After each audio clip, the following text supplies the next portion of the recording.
frustration or complaints about how things went down and who was wrong. So more and more couples are actually creating a clause in the prenup to prevent all of that. So we brought in an expert to talk about how to address this and whether that would be useful. Stephanie Webb is from Radix Law. Radix Law, yes. Thank you so much for being here. What an interesting topic. It is. Okay, so modern day, 2018, you're getting into a marriage.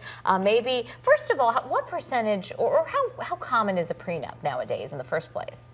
So a lot of people are doing prenups these days. You know, people are getting married later and they have assets they want to protect and they have agreements they want to reach before they go into marriage. And I've heard statistics that as many as 80% of divorces deal with social media issues. Wow. So these social media clauses are becoming increasingly popular, and they're a way for couples to set forth their expectations and really nail down you know, what they can and can't talk about both during the marriage, on social media, and later in the event of divorce. Yeah, and I imagine it really gets sticky when people are angry and upset and they're separating.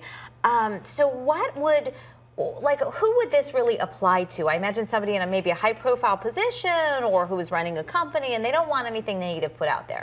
Yeah, all of those things. I think it's really useful for people who spend time and money investing in their image. You know, that could be business people, that could be entertainers, that could be teachers who don't want students of theirs seeing things about there that an ex-spouse puts out. So it really is applicable to a lot of people these days because social media is just everywhere. So would you say it's almost becoming a norm as part of a legal consult if you're drafting a prenup to say, okay, maybe we want to address this issue as well?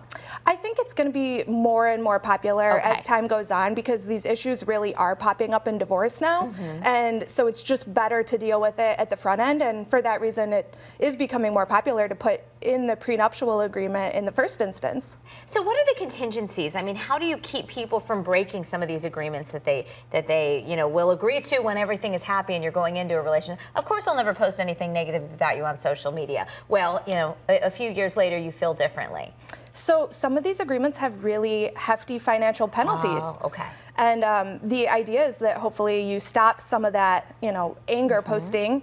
And think twice before you post something, lest you have a large fine levied against you that you agreed to in the prenup. So how common, I mean, is a prenup so commonplace nowadays that people don't kind of get their feathers ruffled about asking the other person to sign one or being asked to sign one? Yeah, I think plenty of people, you know, are happy. I think it protects both parties going into it. Some people, you know, still don't want to enter into one, but they are becoming more and more common these days. Would you advise younger people even who maybe don't bring in a lot of assets to look at this for a simpler resolution should a relationship end? Yeah, I think it gives finality to you know, what the expectations are of the spouses entering into a marriage. So it can deal with things like these issues outside of just financial assets. So it's really for anybody. Well, thank you so much for the conversation. How do people find you? You're at? We are at radixlaw.com. Okay, and we're also at Kierland. Okay, and that's where your offices are? Our offices are at Kierland and Scottsdale. All right, more information on our AZ Family app if you want to follow up on this. It's in the palm of your hand right there. Now.